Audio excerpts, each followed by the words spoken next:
নমস্কাৰ, মই সুবৰ্ণাই মোৰ অন্য এটা ভিডিঅ'লৈ স্বাগতম জনাইছোঁ। আশা কৰিছোঁ আজি ভিডিঅ'টো চাই আপোনালোকে ভাল পাব। তেন্তে ভিডিঅ'টো শেষলৈকে চাব। আৰম্ভ কৰিছোঁ, চাই থাকক মোৰ ভিডিঅ'টো। ব্লগটো আৰম্ভ কৰিব ওলাইছোঁ গুৱাহাটী কলাক্ষেত্ৰৰ পৰা। যিহেতু গৰম বন্ধ চলি আছে, সেইবাবে অলপ ওলাই আহিলোঁ আমি গোটেইকেইজনে।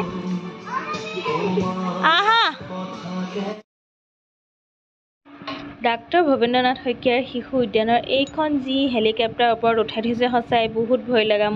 মোৰ যে ভয়ত অৱস্থা নাই। ইহঁতে তাতে উঠিব খুজিছে। ৰবা ৰবা ৰবা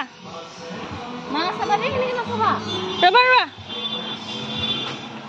আমি গৈ আমি আহি আছো।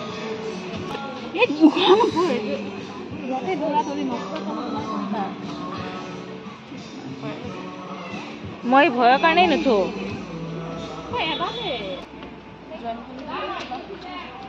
মোৰ মস্ত ভয়। ৰবা ৰবা তুমি মাইনু তই কোচত ভৰাই ল।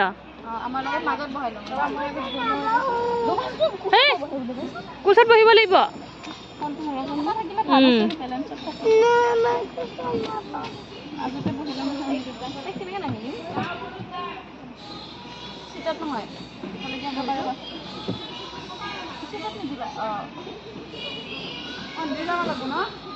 নদী যায় কিবা এইফালে বহিব নহয়, পানীবিলাক লাগিল।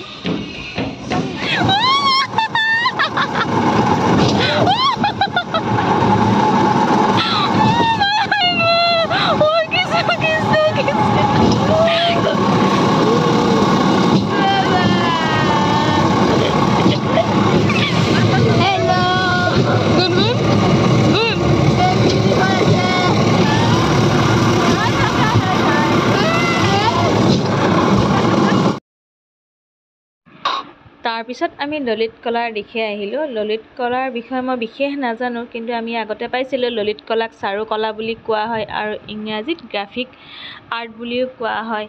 এয়া দেখিছেনে ললিত কলাৰ বহুত ভাগ আছে বুলি শুনিছিলোঁ। আগতে ট্ৰেডিশ্যনেলভাৱে বনোৱা তেওঁলোকৰ যিকোনো আৰ্ট তেনেকুৱা ধৰণৰ কি মই ভালকৈ নাজানো, এইবোৰকে ললিত কলা বুলি কয়। এইটো চাওকচোন, তেওঁলোকৰ পৌৰাণিক কিবা নিশ্চয় কাহিনীৰ ওপৰত ভিত্তি কৰি তেওঁলোকে পেইণ্ট কৰি থৈছে। মই বিশেষ নাজানো, কিন্তু চাই খুব ভাল লাগিছে, বুজি পোৱা নাই যদিও। তাৰপিছত আমি আহিলোঁ শ্ৰদ্ধা ডাক্তৰ ভূপেন হাজৰিকা দেৱৰ যি এটা মিউজিয়াম বনাই থৈছে, সেইটো সংগ্ৰহালয়টোৰ ওচৰত আহিলোঁ চাবলৈ। তেখেতৰ বস্তুখিনি চাই পুনৰ নষ্টালজিক হৈ পৰিলোঁ। সঁচাই বহুত মনত পৰিছে আৰু বহুত বেয়া লাগিছে। যাওঁতে মই তাৰ পৰা আহি যাওঁতে মই কেইটামান কঁঠালগুটি গুচাই তিয়াই থৈ গৈছিলোঁ। ভাবিলোঁ আজি টিঙৰা মাছ কেইটামান আছিলে, এটা কঁঠালগুটিৰে আজি মাছৰ জোল অকণ বনাম, লগতে আপোনালোকৰ লগতো শ্বেয়াৰ কৰোঁ। এয়া চাওকচোন, কঁঠালগুটিকেইটা মই ভালকৈ ধুই পেলাই অকণমান নিমখ দি পেলাই কুকাৰটোত বইল কৰিব দিছোঁ। আপোনালোকে বাৰু কেনেধৰণে কঁঠালগুটি ব্যঞ্জন বনায় কমেণ্ট কৰি জনাবচোন। মই এনেদৰেও কেতিয়াবা বনাই খাওঁ। মই কঁঠালগুটিকেইটা গোটাই দিছোঁ, আপোনালোকে ফালি দিব যাতে সোনকালে সিজে। মই কুকাৰটোত বহাই দিয়াৰ প্ৰায় 6-7টামান হুইচেল দিয়াম, তেতিয়া সোনকালে সিজিব, মানে ভালকৈ সিজিব। তাৰপিছত মই মাছকেইটা ভাজি ল'লোঁ।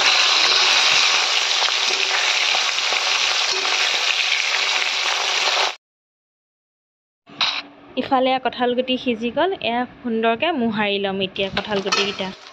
ইফালে মাছখিনি ভজা হ'ল, মাছখিনি নমাই লওঁ। এইটো দেখিছেনে, ঘৰৰে নেমু টেঙা। এই ধুনীয়া ৰস আছে। এই নেমু টেঙাখিনি এতিয়া বাতি এটাত চেপি লৈছোঁ, সুন্দৰকৈ চেপি লৈছোঁ। মানে বহুত ৰস আছে নেমুখিনিত, আৰু নেমু টেঙা দি বনালে যে ইয়াৰে যিটো গোন্ধ, বিৰাট ধুনীয়া গোন্ধ আহে। আঞ্জাখনৰ সোৱাদেই বেলেগ হৈ যায়। বনাই চাবচোন, আৰু যিসকলে বনাইছেতো তেওঁলোকে গমেই পাইছে খুব সুন্দৰ লাগে খাবলৈ। মাছ ভাজা তেলখিনিতে পাঁচফোৰণ কেইটামান দি বিলাহী ভাজি লৈছোঁ। সেই তেলতে নিমখ হালধি দি পেলাই ধুনীয়াকৈ বিলাহীটো ভাজি ল'লোঁ। বিলাহীটো দিলে কি হয়, আঞ্জাখনৰ সুন্দৰ এটা কালাৰ আহে আৰু খায়ো ভাল লাগে। বিলাহীখিনি ভাজা হৈ গ'ল, এতিয়া চেপি লোৱা নেমুখিনি তাতে বাকি দিলোঁ। বাকি লৈ পেলাই সুন্দৰকৈ সেইখিনি আকৌ এবাৰ লৰাই ল'লোঁ আৰু অকণমান উতলাই ল'লোঁ ভালকৈ। এয়া চাওক, ধুনীয়াকৈ উতল আহিছে। এতিয়া যিখিনি কঁঠালগুটি যে পিটিকি লৈছিলোঁ, ভালকৈ পিটিকা নাই, দুটা এটা কঁঠালগুটি এৰি দিছোঁ যাতে খাবলৈ ভাল লাগিব। চাওকচোন কি ধুনীয়া হৈছে। মই দুটা এটা কঁঠালগুটি ভালকৈ পিটিকি দিন আধা পিটিকা কৰিছোঁ, খাই খুব ভাল লাগে। তাতে পানী অকণমান দি পেলাই উতলিবলৈ দিলোঁ। অকণ উতল অহাৰ পিছত টিঙৰা মাছকেইটা মই তাতে ধুনীয়াকৈ পেলাই দিলোঁ।